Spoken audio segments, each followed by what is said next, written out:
Kidney racket దందాకు Visakha KGH అడ్డాగా మారుతోంది. పేద రోగులే లక్ష్యంగా కొందరు కేటుగాళ్లు కేజీహెచ్లో రెక్కి పెడుతున్నారు. అంతా తెలుసుకున్నాక నకిలీ డాక్టర్ల అవతారం ఎత్తి వాళ్ళ అవసరాన్ని ఆసరాగా తీసుకుని దోచుకుంటున్నారు. ఇప్పటికే విశాఖలో కిడ్నీ రాకెట్ దందా రాజ్యం వెళుతోంది. అడ్డుకట్ట వేసేందుకు పోలీసులు ప్రయత్నిస్తున్నా ఎక్కడో చోట దందా జరుగుతూనే ఉంది. బేరం కుదుర్చుకున్నప్పుడు ఓ రేటు చెప్పి తీరా ఆపరేషన్ అయిపోయాక ఎంతో కొంత చేతులు పెట్టి ఉడాయిస్తున్నారు. చివరకు మోసపోయామని గ్రహించిన బాధితులు లబోదిబోమంటున్నారు. అప్పటికే జరగాల్సిన నష్టం జరిగిపోవడంతో ఏం చేయాలో తెలియక పోలీసులను ఆశ్రయిస్తున్నారు.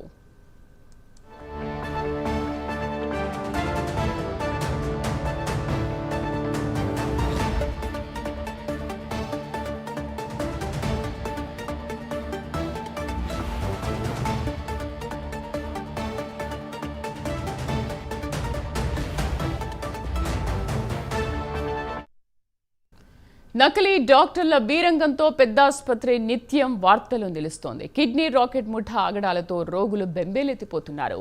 కొందరు కేటుగాళ్లు కిడ్నీ పేరుతో బాధితులకు శటగోపం పెడుతున్నారు. కేజీహెచ్ డాక్టర్లమంటూ బాధితుల నుంచి లక్షల్లో మింగేస్తున్నారు.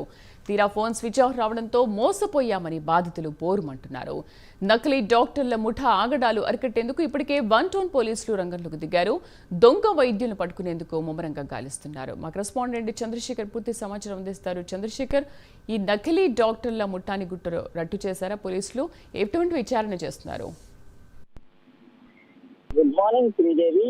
ఉత్తరాంధ్ర ఆరోగ్య ప్రధానిగా పేరుగాంచినటువంటి విశాఖ కేజీహెచ్ అయితే వరుస ఘటనలతో ప్రతినిత్యం కూడా వార్తల్లో నిలిచిన పరిస్థితి కనిపిస్తుంది. ప్రధానంగా 2 రోజుల క్రితం జరిగినటువంటి బిడ్డ మార్పిడి ఘటన మరొక ముందే నిన్న రాత్రి మరో ఘటన అయితే స్థానికంగా వెలుగులోకి వచ్చిందని చెప్పుకోవచ్చు. కిడ్నీ ఇస్తామంటూ కూడా కొంతమంది కేటుగాళ్లు నకిలీ డాక్టర్ల అవతారం ఎత్తి డాక్టర్లుగా కేజీహెచ్ లోకి ప్రవేశించి అక్కడ ఉన్నటువంటి పేద రోగులను టార్గెట్ చేసుకుని వారి వద్ద నుంచి ₹1,00,000 కాజేసినట్లయితే నిన్న రాత్రి 1 టౌన్ పోలీస్ స్టేషన్ లో కేసు నమోదైన పరిస్థితి ప్రధానంగా చెప్పుకోవచ్చు. ఎప్పటికప్పుడే కేజీహెచ్ లో ఇటువంటి వరుస ఘటనలు ఉత్పన్నం అవుతున్నప్పటికీ ఇటు అధికారులు దానిపై దృష్టి సారించకపోవడం వల్లే వరుసగా అక్కడ ఉన్నటువంటి రోగులు తగ్గుతున్న పరిస్థితి ప్రధానంగా కనిపిస్తుంది. నిన్న రాత్రి జరిగిన ఘటనకు సంబంధించి ఓ కిడ్నీ రోగి ఎవరైతే ఉన్నారో కిడ్నీ రోగికి సంబంధించినటువంటి కిడ్నీ అందజేస్తామంటూ కూడా ఓ వ్యక్తి అక్కడికి వచ్చి అక్కడ ఉన్నటువంటి రోగి బంధువులతో మాట్లాడటం జరిగింది. మాట్లాడిన అనంతరం కూడా వారి వద్ద నుంచి ₹1,00,000 అయితే దప్పదప్పాలుగా తీసుకున్న వెంటనే కిడ్నీ అందజేస్తామంటూ కూడా నిన్న రాత్రి ఫోన్ స్విచ్ ఆఫ్ చేయడంతో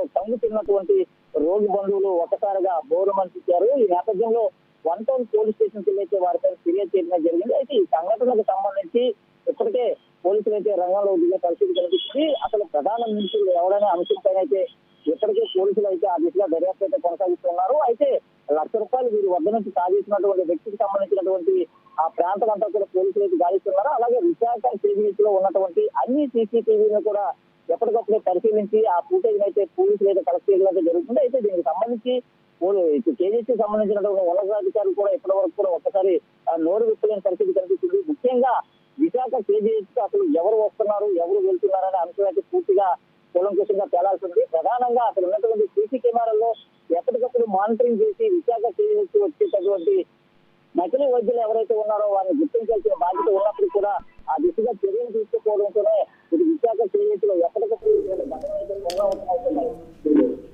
రైట్ చంద్రశేఖర్, థ్యాంక్ యూ.